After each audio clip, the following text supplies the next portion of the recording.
Welcome to the Classical Commons podcast. I'm Rob Jackson, founding partner of Classical Commons, a digital platform connecting classical school communities across the country to talent and resources. By promoting excellence in classical schools, we're doing our part to create an ecosystem for liberal arts education. Today's guest has been actively producing and promoting poetry, literary criticism, and the fine arts over the past 40 years. Dana Gioia went from being a vice president of Kraft General Foods to becoming a national spokesperson for poetry and the arts. Over 4 decades, he's produced 6 volumes of poetry, 2 translations, 4 opera libretti, and a half-dozen critical collections. He's also served as chairman of the National Endowment for the Arts, taught at the University of Southern California, served as Poet Laureate for the state of California, and is likely the most well-known representative of the new Formalists, a loose association of poets that are revitalizing formal and narrative poetry. Gioia's most recent volume of poetry is entitled Meet Me at the Lighthouse, which was followed by a wonderful collection of criticism entitled Poetry is Enchantment. And so today we have the pleasure of discussing that critical collection and, if we're lucky, hearing a poem or two. Welcome, Dana. Good morning. Your professional career began with big business, right? In a big outfit, General Foods. How'd you go from designing work there and managing things there as a vice president to becoming the head of the National Endowment for the Arts? I have a very complicated career on paper, but it's actually a quite simple career from my perspective. I'm someone who wanted to be a poet. My parents neglected to give me the private income I so richly deserve. And so I was faced with the lifelong indignity of having to make a living, first for me, then for my wife and my children. And so in the course of my career, I've made a living different ways. I was at Harvard Graduate School doing the conventional thing for poets. I was studying to be a professor of poetry.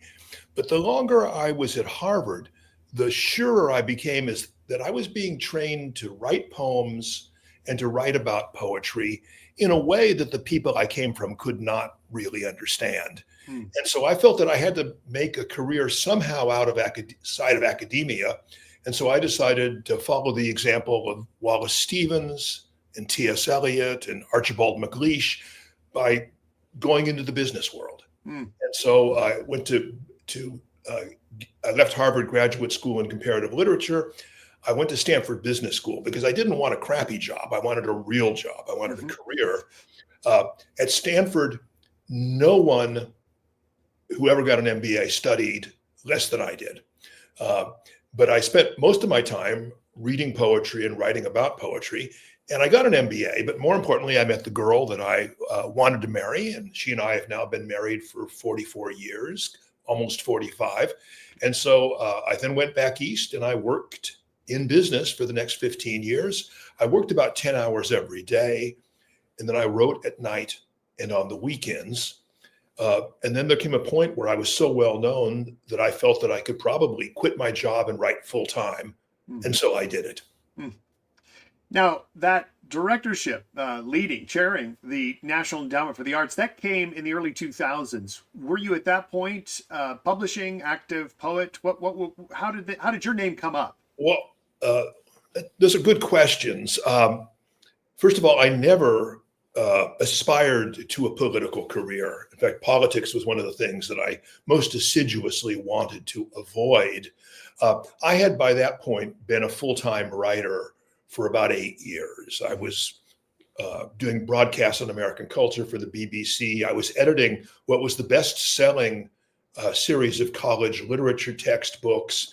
I was reviewing poetry. I was writing poetry. I was, as such things go, a happy man. And so I was then in 2000 or end of 2000, beginning of 2001, I was approached about becoming the chairman of the National Endowment for the Arts. And I told them, under no circumstances would I accept this. And I refused to interview. I refused to be nominated.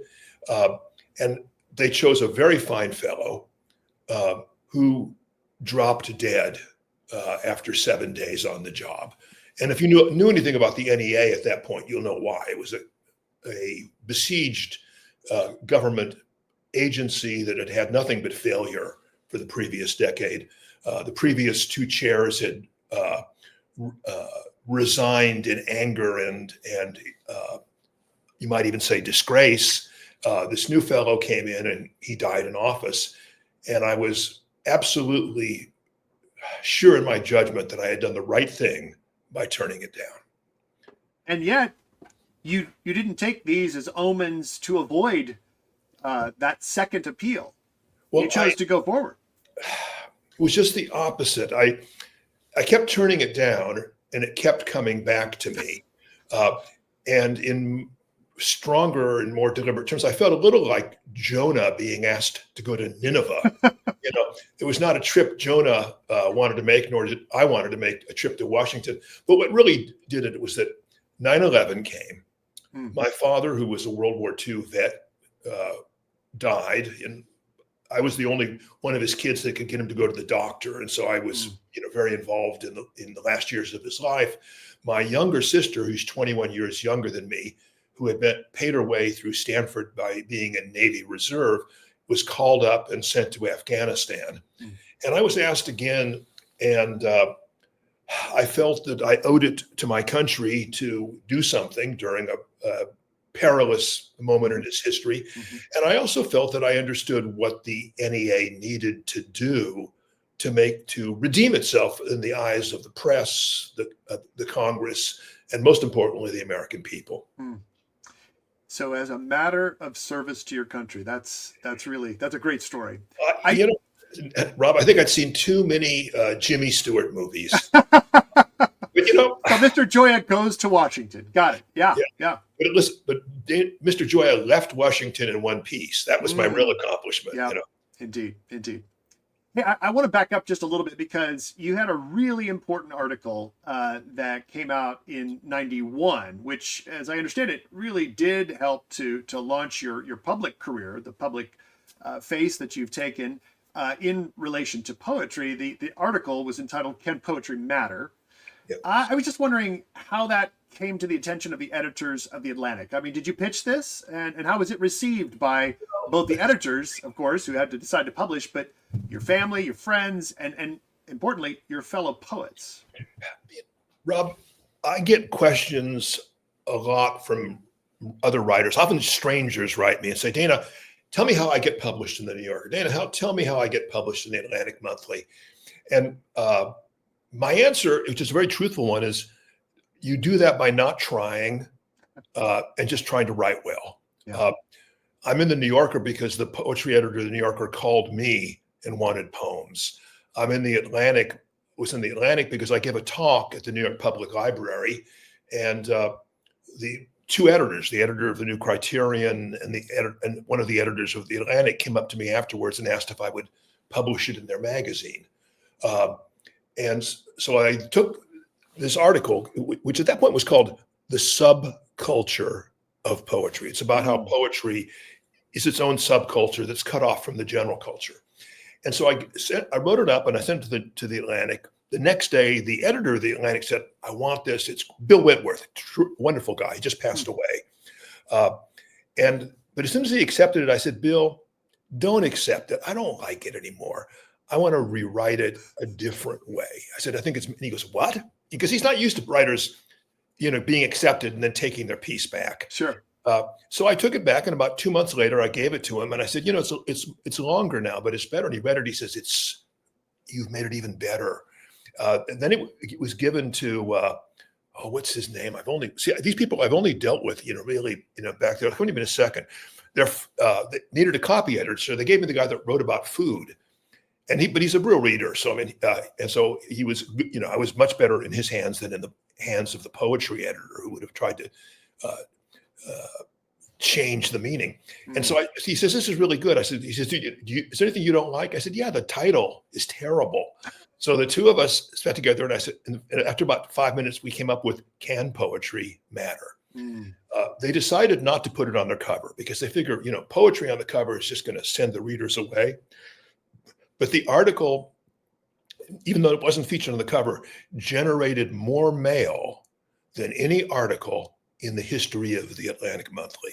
No kidding. Uh, and the interesting thing is that most people write you when they don't like something. Sure. But in this case, about, I would say 70, 80% of the letters were entirely positive. And then there was maybe 10% of the letters that were incomprehensible, which always happens when you publish something about poetry. You'll get somebody sharing, their insights. And then about 10% were negative.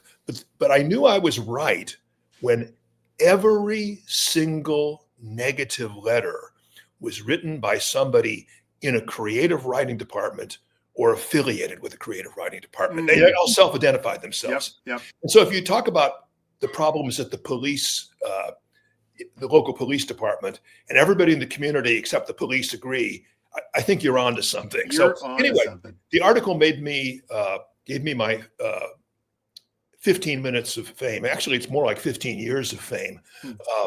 And it really became, I think it still is pretty much the most famous single article published in American poetry in the last 30, 40 years. And, and so it gave a momentum to my career that allowed me to quit my job. Yeah. And I had a couple of fairly precarious years financially after I quit my job, but it worked out because I did several different things at once, and they added up to a livable income. So it sounds as though, obviously, it was well received by the majority of readers. You did have the creative writing, kind of the poetry crowd reacting negatively, or some of them did. Some of them did.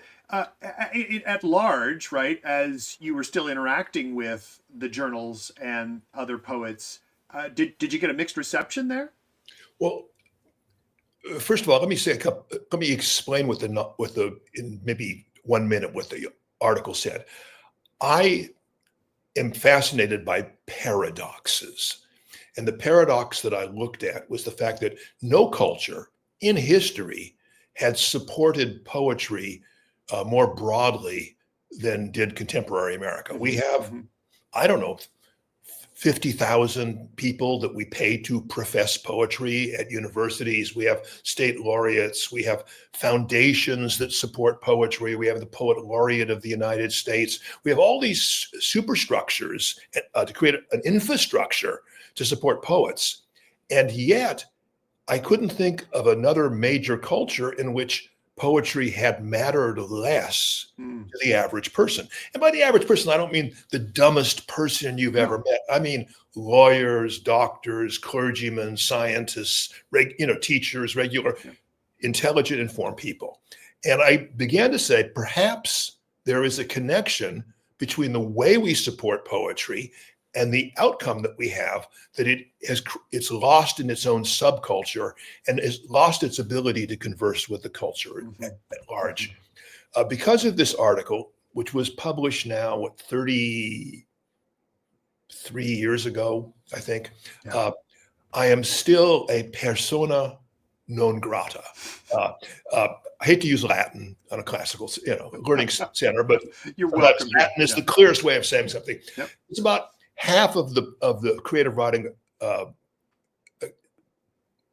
sort of infrastructure has never forgiven me. I'm never invited to the things they control. I'm never given prizes that they sit on, and this has been liberating in some ways. A friend of mine gave me a wonderful thing. He says, Dana, this was a historian. He goes, Dana, he says, I admire your writing. You're really an important cultural critic, but you have to understand that there will never be a prize committee in which there is someone who, insists that you cannot receive the award. So he says you won't receive any awards, and that was a wonderful, reassuring, positive thing to tell me, because I never expected any awards. Yep. But then he says, there's one qualification, though. When you get very old, you'll begin to receive a lot of awards because everybody understands how distinguished you are. But you must understand that once you start receiving awards, that means they think that you are toothless. You're over the hill. You can't hurt them anymore. And Rob, I have received an alarming number of awards in the last 2 years, and so I think Sorry to hear that. I think I'm old and toothless, and and I'll tell you, there's a lot of mornings that I feel that way. Well, I have to say, having just read both your latest collection of poetry and then this essay collection, I think you still got some bite. I think you got some bite in you. Yeah. It may have been my last hurrah. I want to retrace a little bit what you did at the National Endowment for the Arts, in part because I think it pertains to the thing you're describing here, namely something of the subculture, at least within academia, and perhaps by extension into a kind of a professionalization or a professional class that has overseen poetry. And maybe this happens in other disciplines. I was recently at a gathering where we discussed David McCullough's work and his popularity as a historian, and how he was seldom recognized or acknowledged within the guild, right, of historians. Maybe again, a few exceptions to that, but as a general rule, it seems that his professional career as a popular historian maybe mirrors or echoes some of what I hear you saying as a poet. But at your time at the NEA saw some remarkable developments. I mean, you built these programs, many of which are still in effect today. Shakespeare in American Communities, I think that's still going.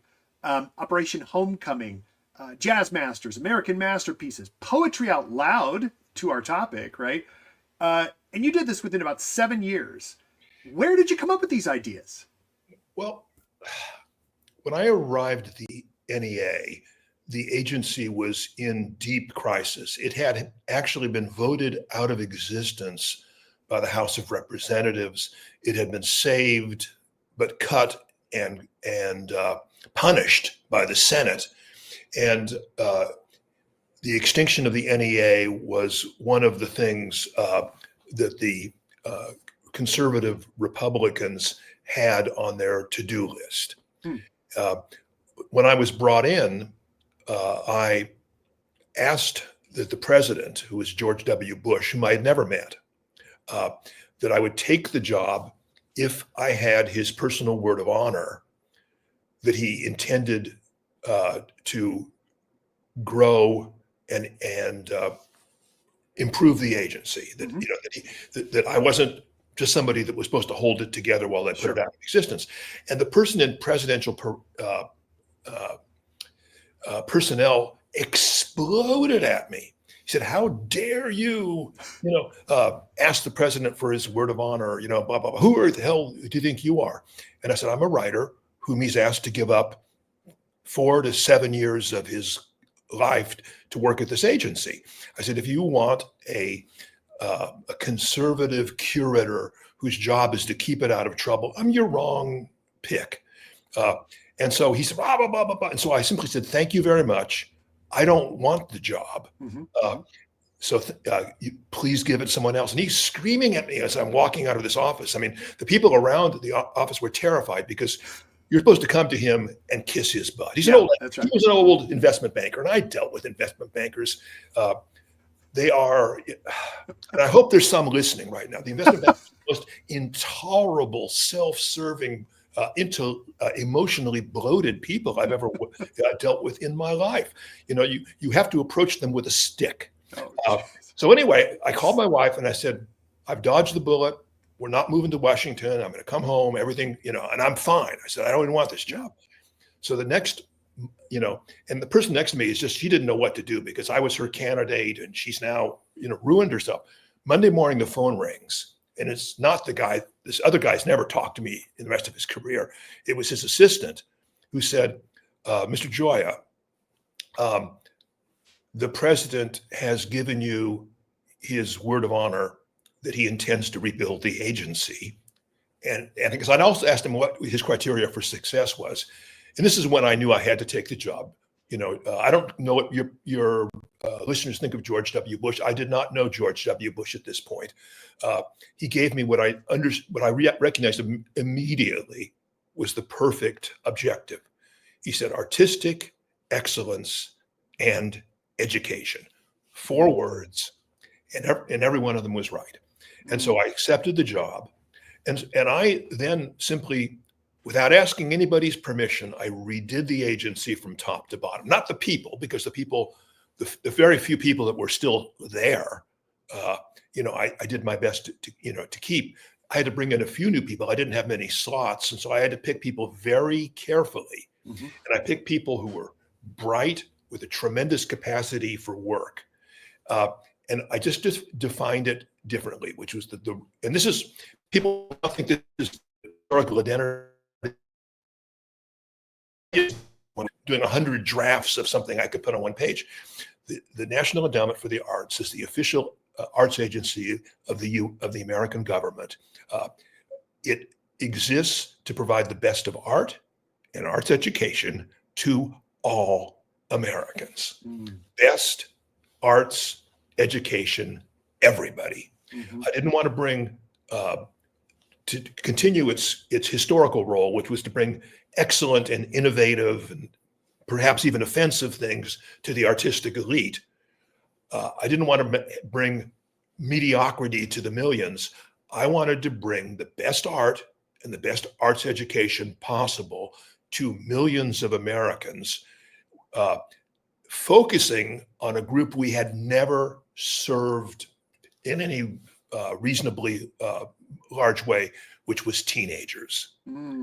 I wanted to take students coming into their adulthood and give them real experiences of the arts, both in performance venues, but more importantly, in their classroom, to give hundreds of thousands of teachers the materials, the programs, the funding, the confidence to teach the arts well in junior highs and in high schools.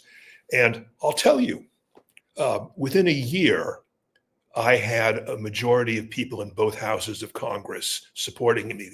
Within 2 years, I had the majority of both parties supporting us. We were able to grow the budget every year, and we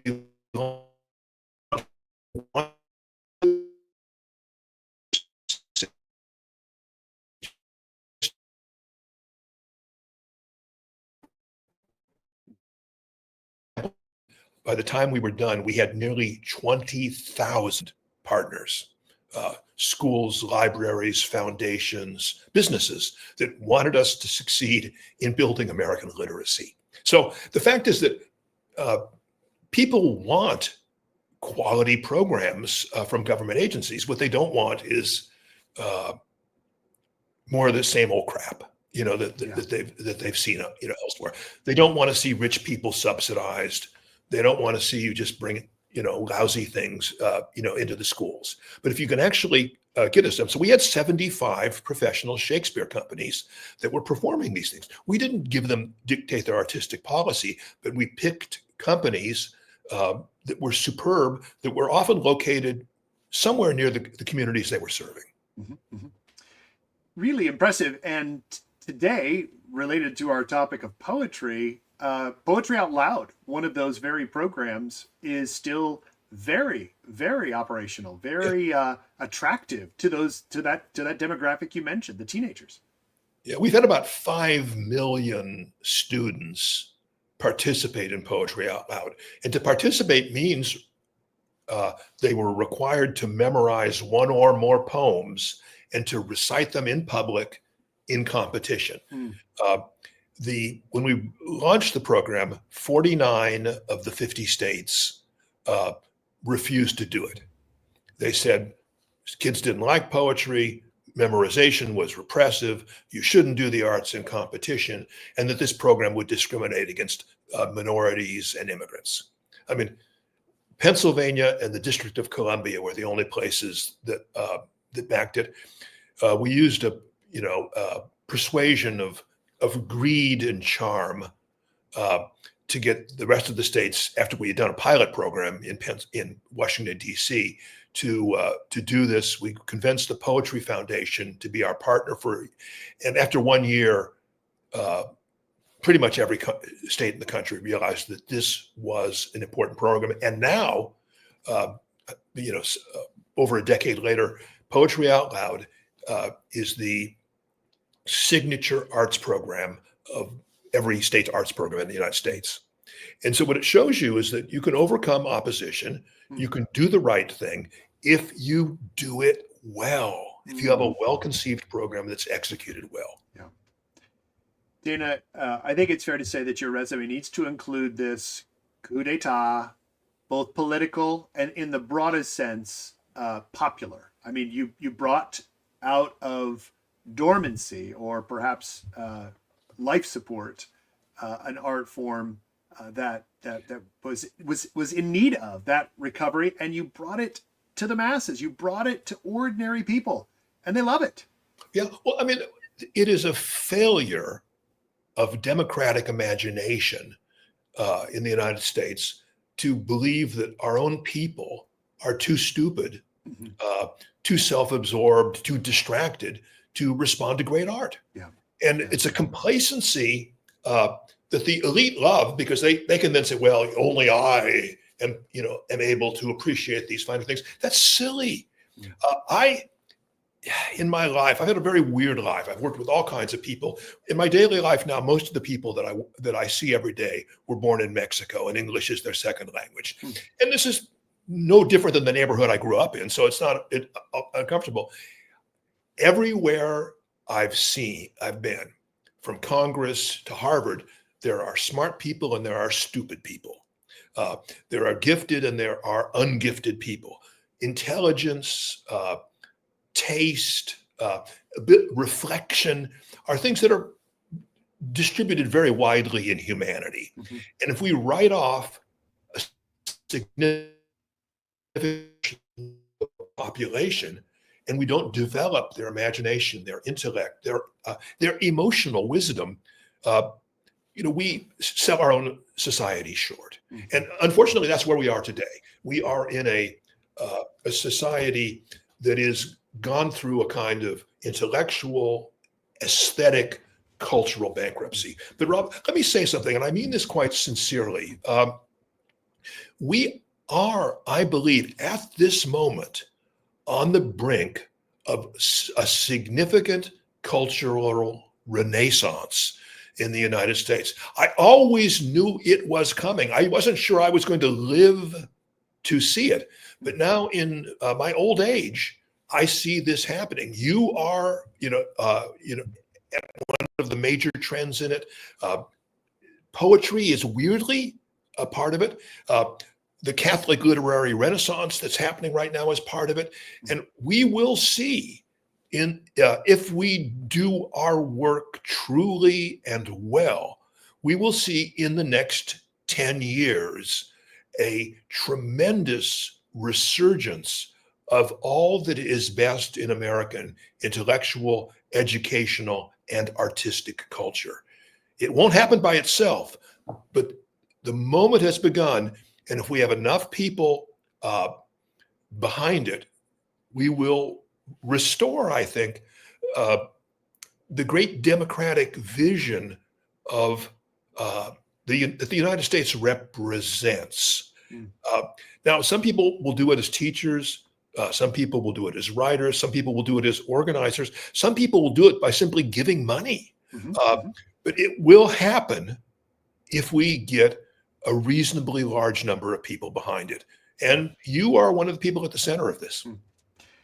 I've been very fortunate to be working with these K-12 schools, having spent my time in the academy, sort of that entire gamut that ranged from kindergarten through grad school.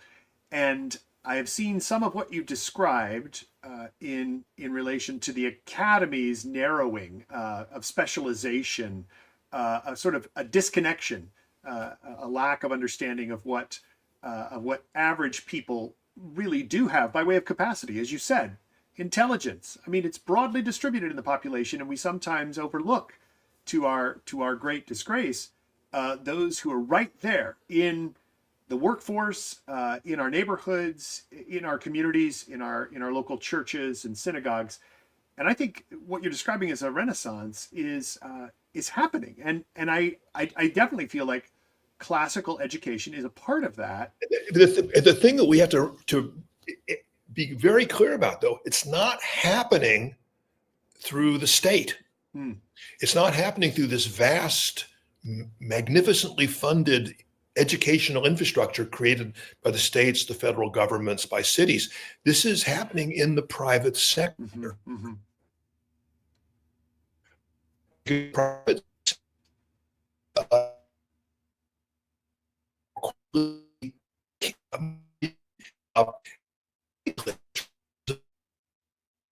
we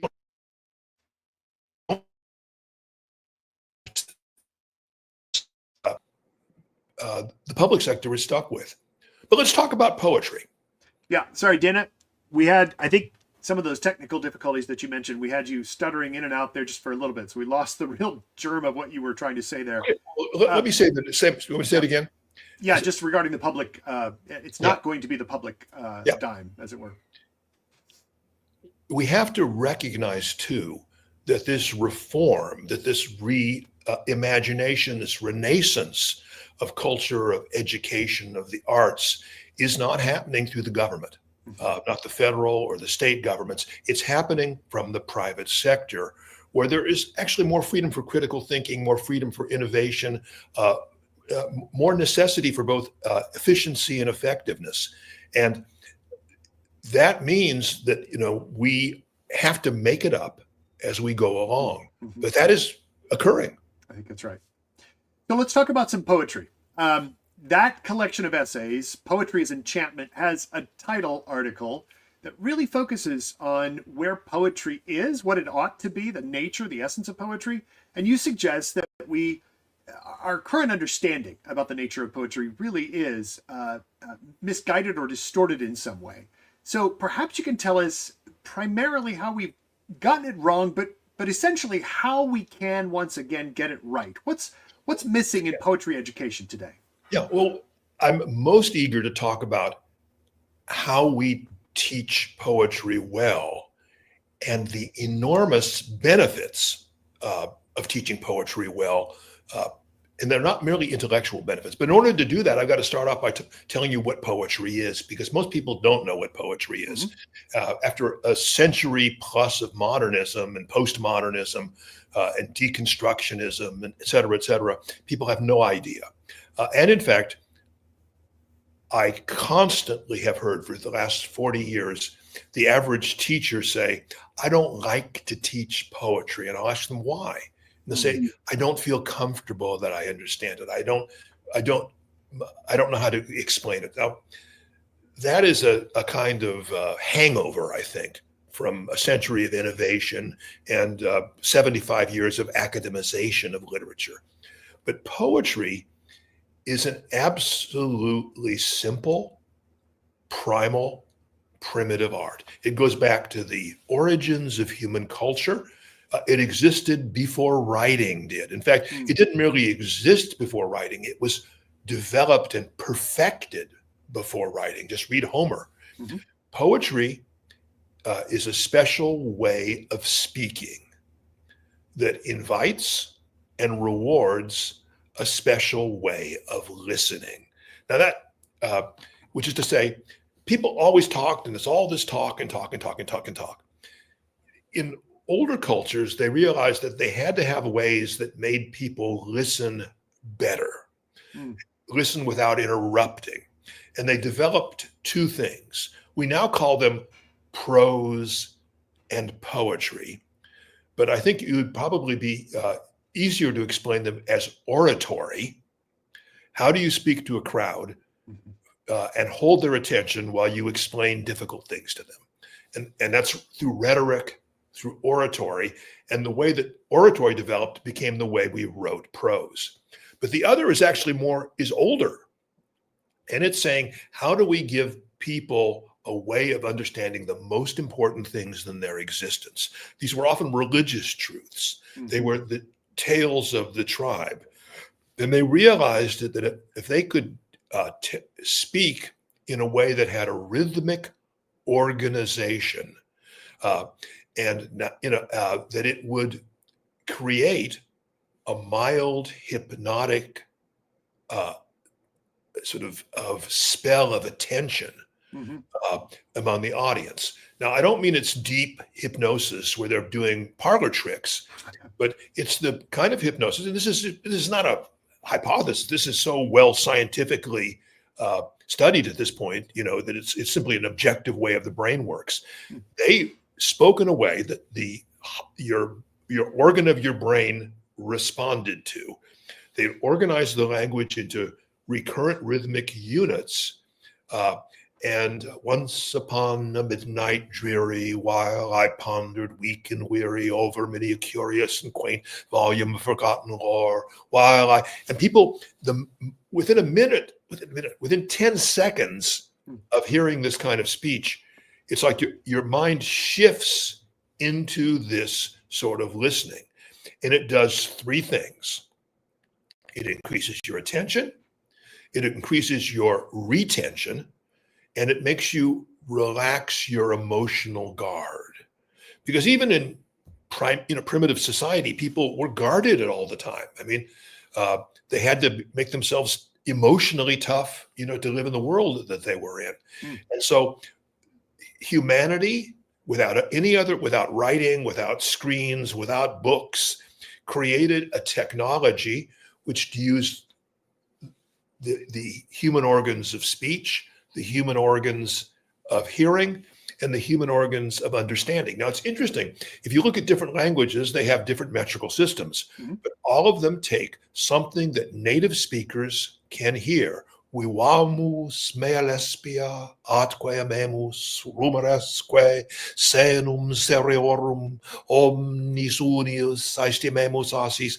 That's Catullus. Come, my Celia, let us prove while we may the sports of love. Time, time will not be ours forever. He our joys will sever. Spend then not his gifts in vain. Suns that set may rise again, but when we once lose this light, 'tis with us perpetual night.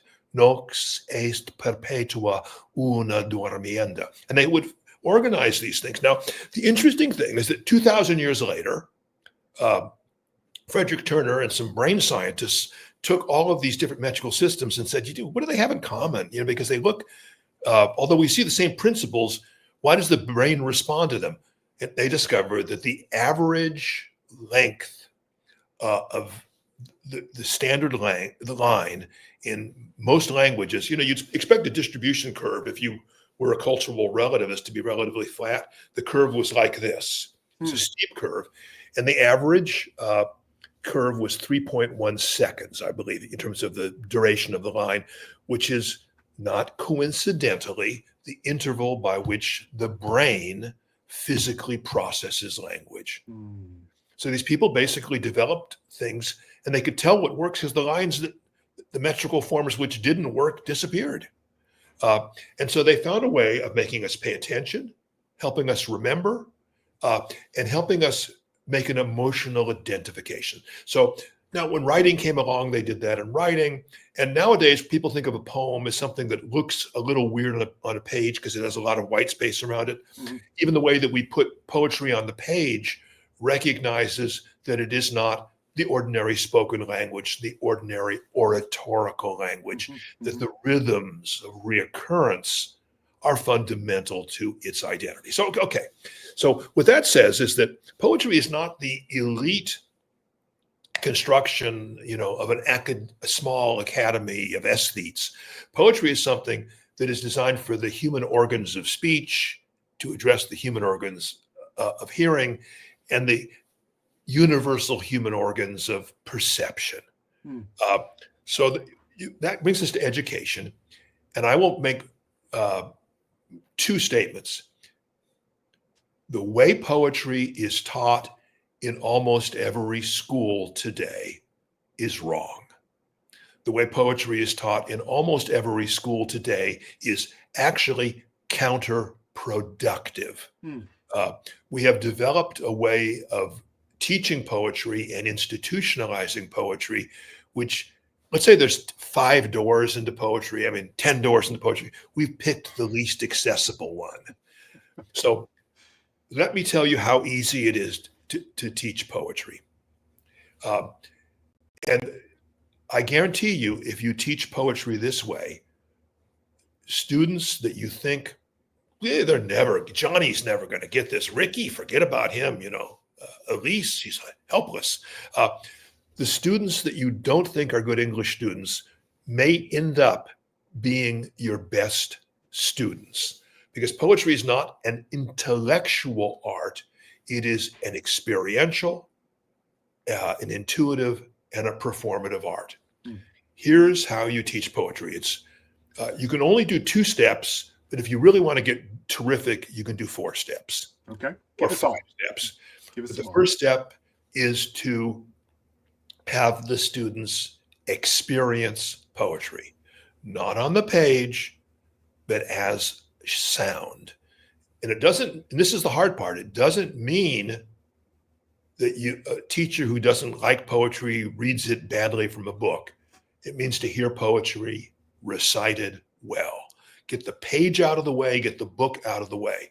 Now, one of the things that'll happen, and there's all kinds of weird things that happen when you do this. If you come in there and say, it was many and many a year ago in this kingdom by the sea that a maiden there lived whom you may know by the name of Annabel Lee. And this maiden, she lived with no other thought than to love and be loved by me. I was a child and she was a child in this kingdom by the sea. You can already feel the spell. I mean, Rob, can't you? I can. You're hearing this differently than it would be with Dana just going yap, yap, yap, yap, yap. It's the way I have been for the last half hour. There's a power that's greater than my power that comes into pour. I am channeling human genius. I'm channeling human emotion. And the students listening to it, even if they don't understand everything that's going on, are going to be caught up in this spell because they are experiencing shapes of sound made out of the language they speak. They are experiencing emotions that are not their own, but which they can make their own. And they are witnessing the power of language to enlarge, enhance, and refine your humanity. Mm. So that's the first step, is that, the teachers have got either to do it or find somebody who can do it, who can perform it. I mean, if a teacher can't play the violin, bring a violinist in. Yep. The world is full of them. Now, there's a little weird thing, and I'm going to take us off court for a moment. I, a lot of times, do events at public libraries where I will recite a poem from memory every time somebody from the audience comes up and recites a thing from memory. And they prepare themselves, and we have this poetry bake-off. Yep. But the thing that they do is that everybody has a story why they memorized the poem they did. Mm. And so what people are doing is they're sharing their innermost humanity. Even kids get this. Yep. They go, Mrs. Hanson, why do you know that poem? And they'll say, well, I heard my father recite it. And so we're sharing this humanity, and there's a story. And people, when I see this in the national finals of Poetry Out Loud, the audience is always saying, why did she memorize that poem? Isn't it interesting that she memorized that poem? Because they're feeling a human revelation, which lets them understand not just the poem, but the person.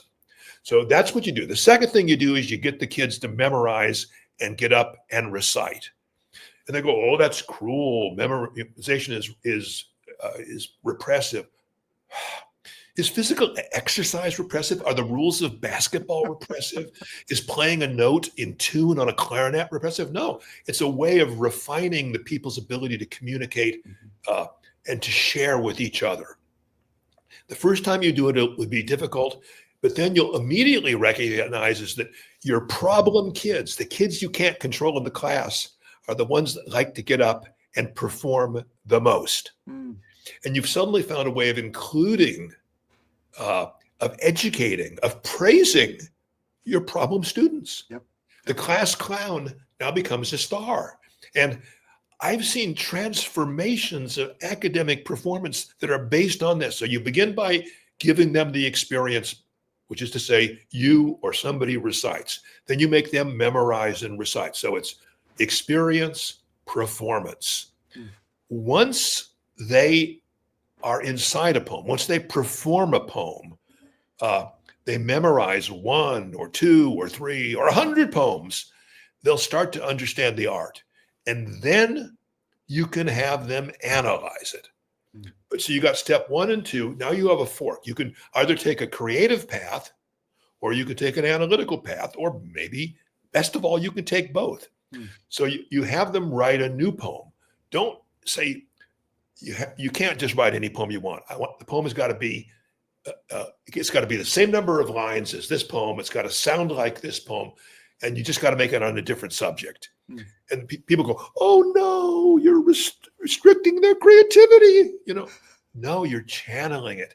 And what'll happen is you'll see they will get inside the original poem. They'll use it as a vehicle for creating new poem, and their poem is so good that it surprises themselves. It surprises the other students. So they do. So you go experience, which is that recitation by the teacher or the authority figure.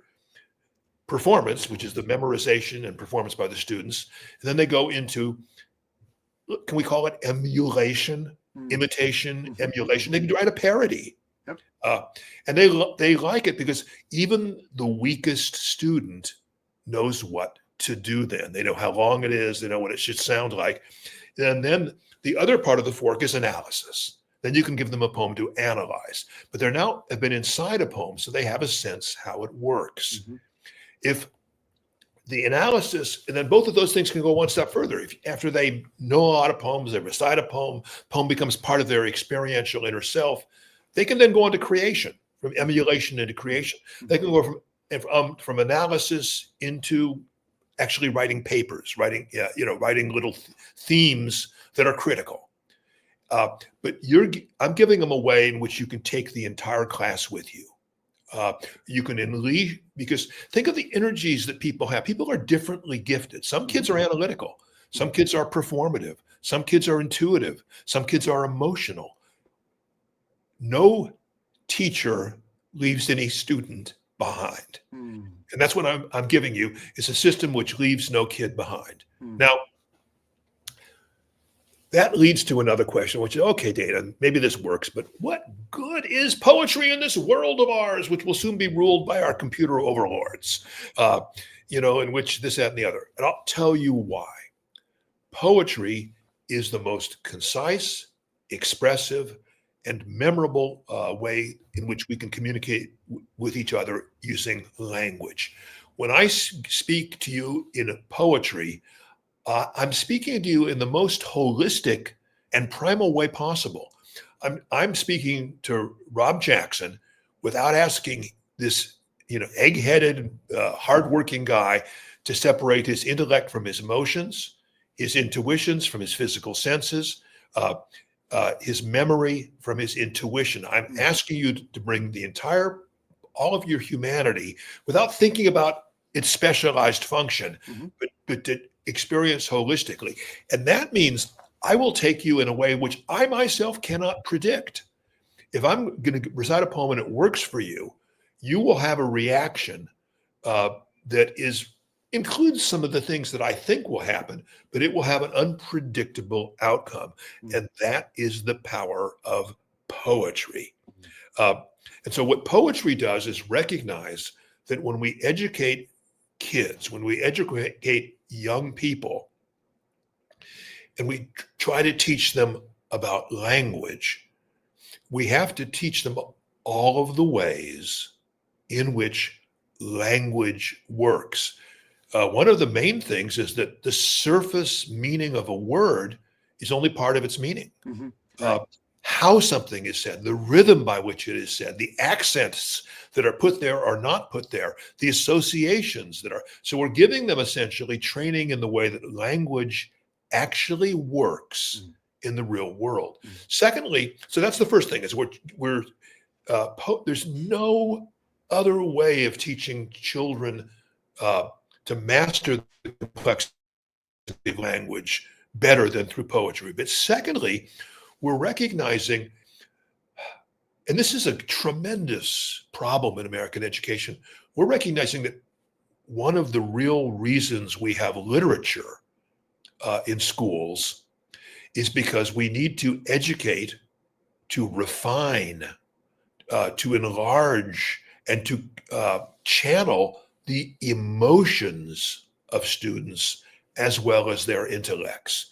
If we train intellects, but we don't refine the emotions, we're not creating complete human beings. Right. So poetry, because of its nature, allows a student, and this is why memorization and performance is important, same way like drama and theater is, they can become for a moment another person, and they begin to recognize that other people have inner lives as complicated as their own. Other people have these emotions. Students can try on experiences that they have not yet met in real life, which will leave them better prepared for these huge moments in their own futures. So, we're educating their intellects, we're educating their ears to hear, their tongues to speak the nuances of language, and their emotions to be able to hear what is behind or underneath the words that will surround them the rest of their lives. So now there's a fourth thing, which is we're teaching them about poetry. But the reason you have poetry in schools is not for literature. It's for human development. And we've been so caught up with, well, let's take this and analyze this and look at this, that they've lost its basic touch with human experience. As long as there has been education, poetry has played a fundamental role in it. Even today, when people don't like poetry, teachers don't like poetry, administrators don't like poetry, we still keep poetry around out of superstition.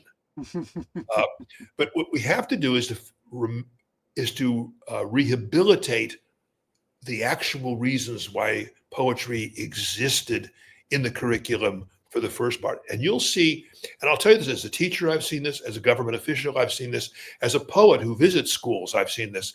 We will unleash a kind of positive energy in these students that will transform our English classes and will lead them to mastery of language beyond what they're getting today.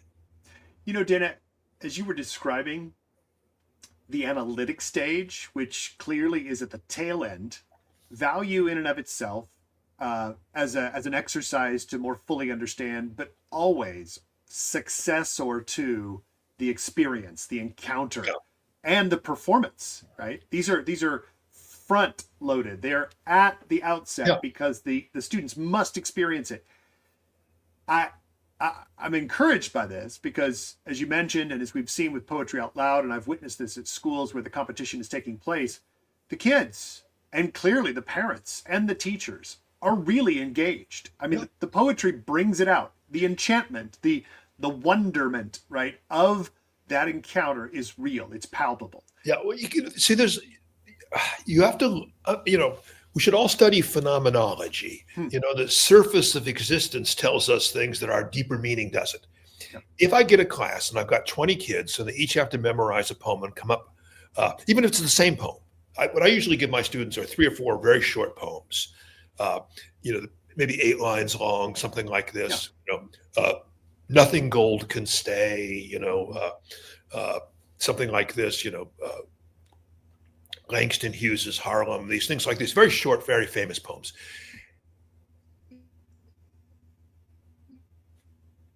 Teacher, student reciting it to the teacher, but the whole class hears the same poem or 2 poems maybe 20 times.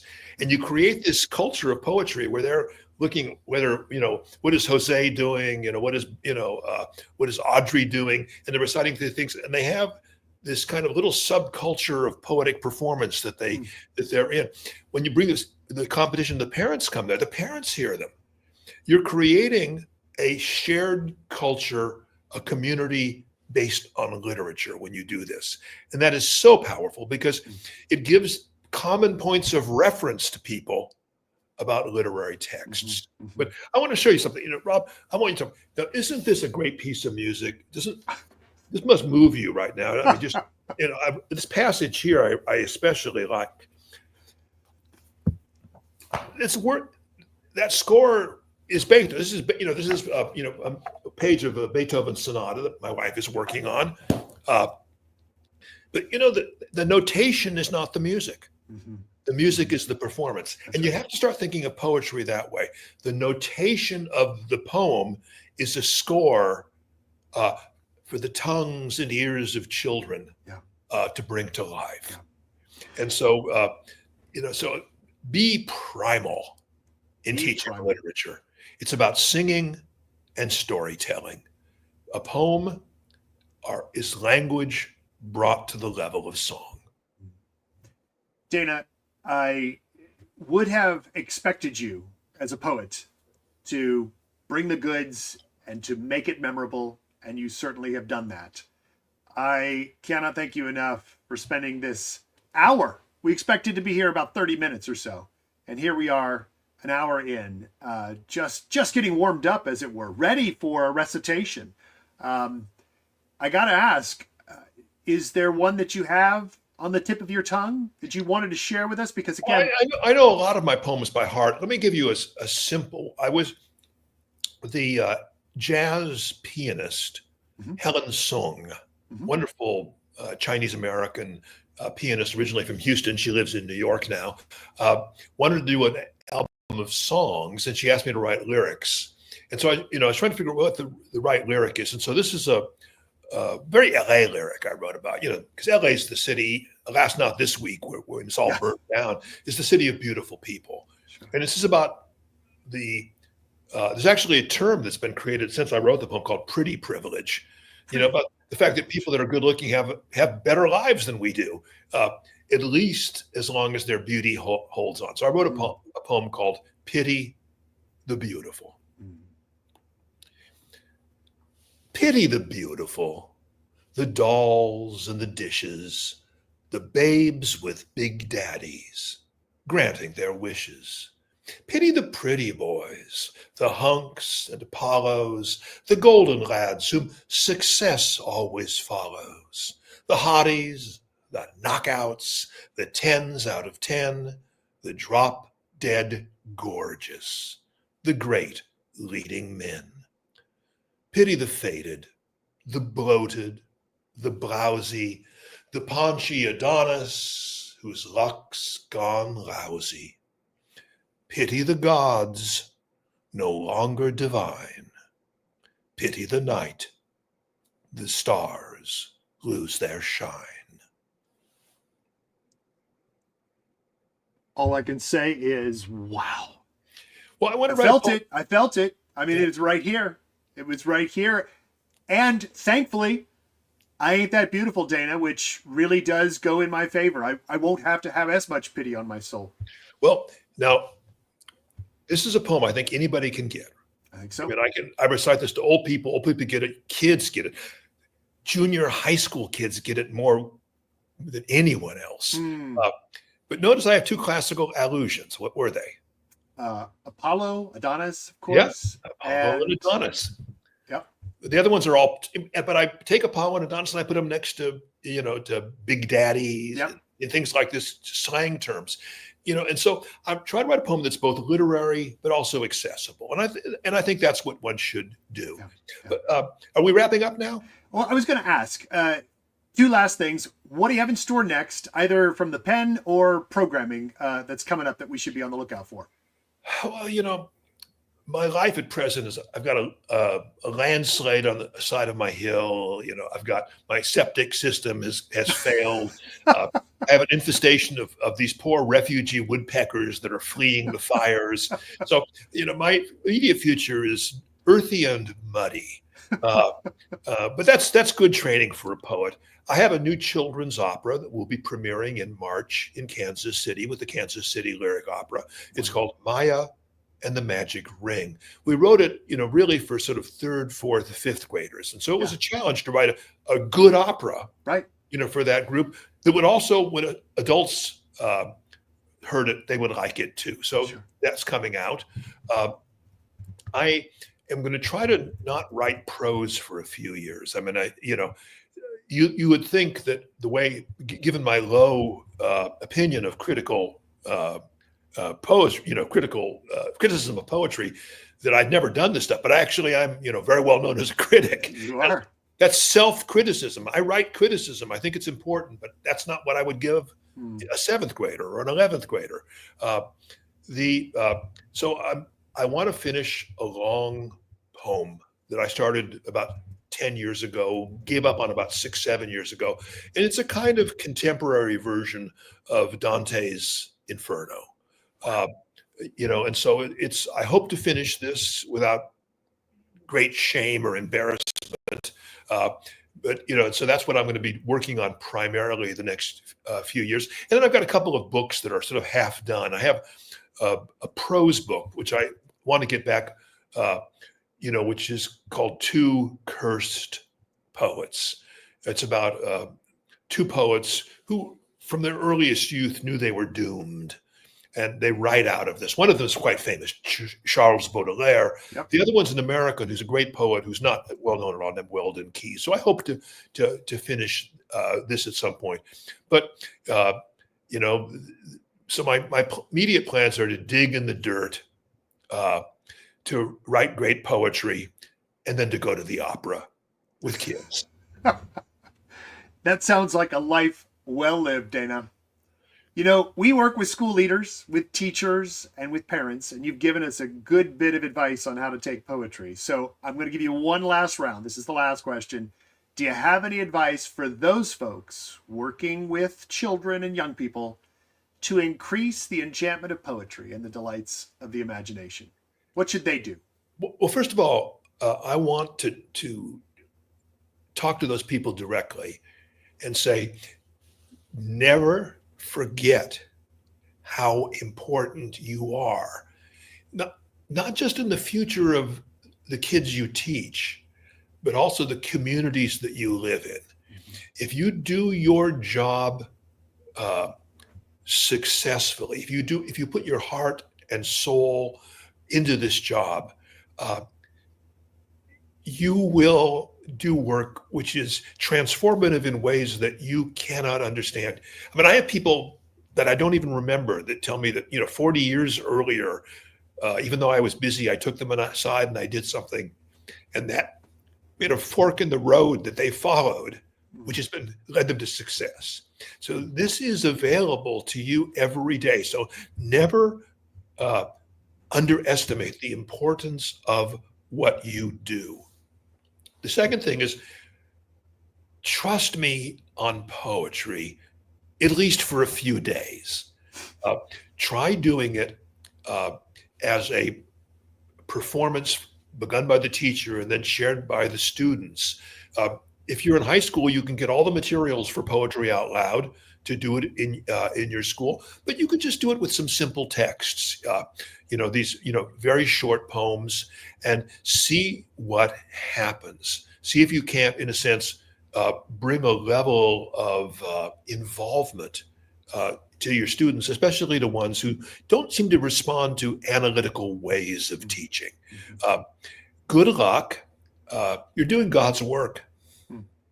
Thank you, Dana. Thank you. You're very welcome. It's a pleasure to be here.